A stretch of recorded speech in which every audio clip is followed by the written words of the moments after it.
नमस्कार। हम सभी जानते हैं कि जल सभी जीवित प्राणियों के अस्तित्व के लिए कितना महत्वपूर्ण है। आपने यह भी जानकारी प्राप्त कर ली होगी कि प्रयोग करने योग्य पानी की कमी होती जा रही है। यहाँ पर पानी के संरक्षण के कुछ महत्वपूर्ण उपाय प्रत्येक व्यक्ति, समुदाय तथा जल संरक्षण में सरकार का योगदान की भूमिका के बारे में जान जाएंगे। उद्देश्य: भारत एक विकासशील देश है जिसका क्षेत्र विशाल है, जटिल स्थलाकृति है, परिवर्तनशील जलवायु है और एक बड़ी आबादी है।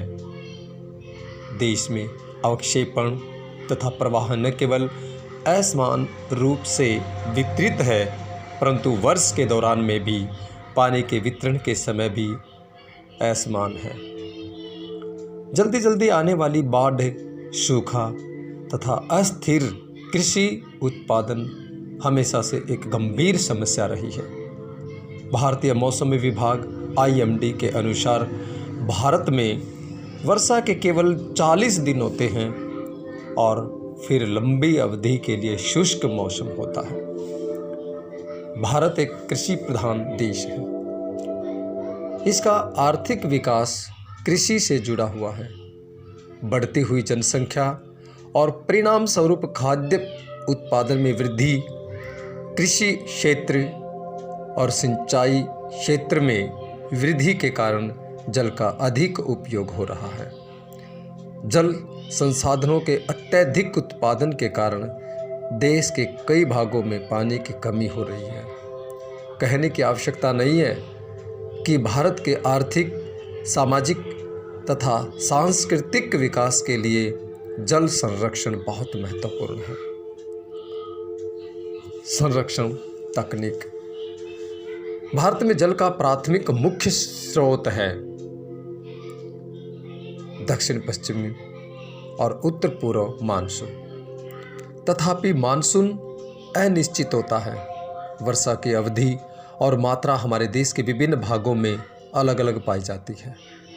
इसलिए सतह पर प्रवाह के संरक्षण की आवश्यकता है। सतही जल के संरक्षण की तकनीक इस प्रकार है: भंडारण द्वारा सतह के पानी का संरक्षण, विभिन्न जलाशयों का निर्माण करके उनमें जल संग्रह करना जल संसाधन का सबसे पुराना उपाय है। भंडारण की संभावना एक क्षेत्र से दूसरे क्षेत्र में पानी की उपलब्धता और स्थलाकृति दशाओं पर निर्भर करती है। इस भंडारण के लिए वातावरण के अनुकूल नीति विकसित करने के लिए पर्यावरणीय प्रभाव की जांच करने की आवश्यकता है। वर्षा जल का संरक्षण: प्राचीन काल से हमारे देश के विभिन्न भागों में वर्षा जल संरक्षण करके कृषि के लिए प्रयोग में लाया जाता रहा है। यदि एक बड़े क्षेत्र में विरल वर्षा संग्रहित की जाए तो उससे काफ़ी मात्रा में जल प्राप्त हो सकता है। समोच्च खेती: कॉन्टूर फार्मिंग एक उदाहरण है ऐसी उपज और तकनीक का जिसमें बहुत साधारण स्तर पर पानी और नमी का नियंत्रण किया जा सकता है। प्रायः इसमें समोच्च के कटाव के साथ रखी चट्टानों की कतारें शामिल हैं। इन बाधाओं द्वारा रोका गया जल प्रवाह भी मिट्टी को रोकने में सहायता करता है, जिससे कि कोमल ढलानों के लिए कटाव नियंत्रण का तरीका बन जाता है। जिन क्षेत्रों में बहुत अधिक तेज़ी से वर्षा होती है तथा जो बहुत बड़े क्षेत्रों में फैली होती है, जैसे हिमालय क्षेत्र, उत्तर पूर्व राज्यों, अंडमान तथा निकोबार द्वीप, उनमें यह तकनीक विशेष रूप से उपयुक्त होती है। जिन क्षेत्रों में वर्षा थोड़ी कम अवधि के लिए होती है, ये तकनीकें प्रयास के योग्य हैं क्योंकि सतही प्रवाह को भी फिर भंडारित किया जा सकता है। भूमिगत संरक्षण: भूमिगत संरक्षण की विशेषताएं भी सतह जल की तुलना में अधिक भूमिगत जल है। भूमिगत जल कम खर्चीला है तथा लगभग प्रत्येक स्थान पर उपलब्ध है। भूमिगत जल पानी की आपूर्ति के लिए अधिक टिकाऊ, संपोषणीय तथा विश्वसनीय स्रोत है। भूमिगत जल प्रदूषण के प्रति अपेक्षाकृत कम संवेदनशील है। भूमिगत जल रोगजनक जीवों से मुक्त है। भूमिगत जल का प्रयोग करने से पहले थोड़े से उपचार की आवश्यकता होती है। भूमिगत आधारित पानी आपूर्ति में वाहनों का कोई नुकसान नहीं है। भूमिगत जल को सूखे से कम खतरा है। भूमिगत जल शुष्क और अर्ध शुष्क क्षेत्रों के लिए जीवन की कुंजी होता है। भूमिगत जल सूखे मौसम में नदियों और धाराओं के प्रवाह का स्रोत है। जैसा कि पहले उल्लेख किया गया है, भारत में कुल 4000 BCM अरब घन मीटर प्रवाह के लगभग 45 MHAN लाख हेक्टेयर मीटर भूमिगत जल प्रवाह के रूप में रिस जाता है। संपूर्ण भूमिगत जल संसाधनों का दोहन संभव नहीं हो सकता। भूमिगत क्षमता केवल 490 BCM अरब घन मीटर है, जैसे कि हमें सीमित जल उपलब्ध है। यह अत्यंत आवश्यक है कि हम इसका प्रयोग बहुत मितव्यता तथा विवेकपूर्ण ढंग से करें और अधिकतम संरक्षण करें। भूमिगत जल प्रबंधन और जल संरक्षण की कुछ तकनीकें हैं। कृत्रिम पुनर्भरण। जिन क्षेत्रों में पानी दुर्लभ यानी कि कमी है, वहाँ भूमिगत जल पर निर्भरता बढ़ रही है।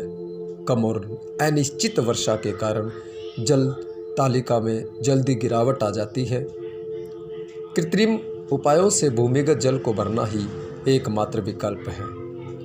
भूमिगत जल का कृत्रिम रूप से प्रबंधन और विकसित करने की कई तकनीकें हैं। इनमें से एक उपाय है जिनमें पानी फैले हुए क्षेत्रों में अधिक समय के लिए मिट्टी के संपर्क में रहता है, जिससे कि पानी को मैदान में प्रवेश करने का अधिकतम अवसर मिल सके। टपकन टैंक विधि। टपकन टैंक कृत्रिम पुनर्भरण के लिए जल कोर्स एक्रोस वाटर कोर्स बनाए जाते हैं। महाराष्ट्र में किया गया अध्ययन दर्शाता है कि औसतन 1.2 किमी 2 की टपकन से प्रभावित क्षेत्र में औसतन भूमिगत जल वृद्धि 2.5 मीटर तथा भूमिगत के प्रत्येक टैंक से वार्षिक कृत्रिम पुनर्भरण 1.5 हेक्टेयर मीटर थी। जल ग्रहण क्षेत्र संरक्षण camp, catchment area protection CAP। जल ग्रहण सुरक्षा योजना को सामान्यतः जल संरक्षण की योजना या प्रबंधन कहा जाता है। ये जलागम वाटरशेड जल संरक्षण और जल की गुणवत्ता की रक्षा करने के महत्वपूर्ण उपाय हैं। पहाड़ी क्षेत्रों की नदियों के ऊपर चेक बांध का निर्माण अस्थायी रूप से जल के प्रवाह की मदद करता है, ताकि जल को भूमि में रिसने के लिए अधिक से अधिक समय मिल जाए। ये उपाय उत्तर पूर्वी राज्यों और पहाड़ी क्षेत्र के आदिवासी बेल्ट में उपयोग में लाए जाते हैं। यह तकनीक मृदा संरक्षण में भी सहायता करती है। जल ग्रहण क्षेत्र में वन रोपण भी मृदा संरक्षण के लिए काम में लिया जाता है। जल का अंतः बेसिन स्थानांतरण। जल का विस्तृत विश्लेषण एवं भूमि संसाधन एवं हमारे देश के विभिन्न नदी बेसिनों की संख्या की सांख्यिकी इस बात का खुलासा करती है। ऐसे क्षेत्र में जो पश्चिमी एवं पठारी क्षेत्रों में जिनमें कम जल संसाधन उपजाऊ भूमि का अनुपात तुलनात्मक रूप से कम है, उत्तरी एवं पूर्वी क्षेत्रों में गंगा एवं ब्रह्मपुत्र द्वारा जल प्रवाह से इन क्षेत्रों में पर्याप्त मात्रा में जल संसाधन उपलब्ध है। इस प्रकार पानी को इन क्षेत्रों से दूसरी जगह ले जाने जहाँ पानी अत्यधिक मात्रा में उपलब्ध है, वहाँ से कम जल वाले क्षेत्रों में ले जाने के लिए गंगा कावेरी लिंक के माध्यम से जल की बहुत बड़ी मात्रा गंगा बेसिन से भेजने का काम करते हैं, जो अंत में पश्चिमी एवं दक्षिणी पश्चिमी भारत के समुद्र में गिरती है। गंगा जल की अधिक मात्रा का परिवहन नियमित रूप से पानी की कमी को दूर करने के लिए सोन, नर्मदा, गोदावरी, कृष्णा एवं कावेरी नदियों में भेज दिया जाता है। राष्ट्रीय ग्रिड कमीशन पटना के निकट भयंकर बाढ़ की अवधि के दौरान गंगा के अधिकतम बहाव का रास्ता बदल देने का काम करता है। ड्रिप व छिड़काव सिंचाई अपनाना। सतही सिंचाई पत्तियां जिनका प्रयोग परंपरागत रूप से हमारे देश में किया जाता है वे कम पानी वाले क्षेत्रों के लिए सर्वदा से उपयुक्त है, क्योंकि जल की एक बड़ी भारी मात्रा वाष्पीकरण और रिसाव के कारण नष्ट हो जाती है। ड्रिप सिंचाई, ड्रिप इरिगेशन सिंचाई का एक उपयुक्त तरीका है। संयंत्र के पास एक सीमित क्षेत्र में ड्रिप जल से सिंचाई होती है। यह किसी भी क्षेत्र के लिए उपयुक्त तरीका हो सकता है। पानी के लिए दुर्लभ क्षेत्रों में यह पद्धति विशेष रूप से पंक्तिबद्ध फसल के लिए उपयोगी है। इस प्रकार की छिड़काव पद्धति भी कम पानी वाले क्षेत्रों के लिए उपयोगी है। इस पद्धति से लगभग 80% पानी की खपत कम की जा सकती है, बल्कि छिड़काव सिंचाई पद्धति 50 से 70% पानी की खपत कम कर सकती है। फसल उगाने के तरीकों का प्रबंधन। जल की कमी वाले क्षेत्रों में फसल का चयन पानी की उपयोग दक्षता पर आधारित होना चाहिए। कम जल क्षेत्रों के लिए जो पौधे उपयुक्त हैं वे विकास के लिए कम अवधि वाले पौधे, बहुत उपज प्रदान करने वाले पौधे जिनको पानी की आपूर्ति में वृद्धि की कोई आवश्यकता नहीं है, बहुत गहरी और अंतर तक फैली जड़ों वाले पौधे, वे पौधे जो सतह सिंचाई नहीं सहन कर सकते हैं। फसल की किस्मों का चयन। फसल का प्रदर्शन तथा उपज जीनोटाइप अभिव्यक्ति करने के पर्यावरण के साथ लगातार पारंपरिक क्रिया करने का परिणाम होता है। प्राय फसल की नई किस्मों को पुरानी किस्मों से अधिक पानी की आवश्यकता नहीं होती है। यद्यपि इनको ठीक समय पर पानी की आपूर्ति की आवश्यकता है, क्योंकि इनकी उत्पादकता अधिक है। उच्च पैदावार प्राप्त करने के लिए बड़े अंतराल पर भारी प्रवाह की सिंचाई की तुलना में निरंतर दी जाने वाली हल्की सिंचाई अधिक लाभदायक है। धन्यवाद। जय हिंद, जय भारत।